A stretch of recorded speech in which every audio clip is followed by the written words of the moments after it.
WBC. Sabi niya, sakit niya. Sakit niya. Sakit ng bukol. I check my WBC. Sabi niya, paano ka nabuhay? Your WBC is 0. If I do not put out this video, I will just die. The news will be, Doc Willie died one day. He did not tell his followers. He lied to his followers.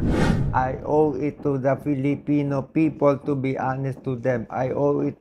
Mahal na mahal na mahal na mahal na mahal na mahal na mahal na mahal ko kayo po lahat.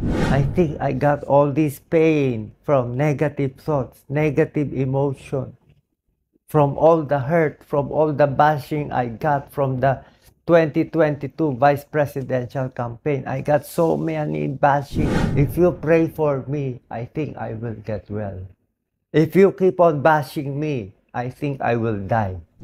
Hindi nyo naiintindihan kado ko kayo kamahal. Bawat takbo ko para po sa inyo, hindi para sa akin. Anong ginawa nyo? Binas nyo na ako ng binas. Sumaba sobrang loob ko. May isang basher nagsabi sa akin, Doc Willie, even if you run 10 times again and again, you will lose again and again and again. What did I do to you? Why do you hate me so much? I saw my mom. My mom died. Nandun siya. Kinukuha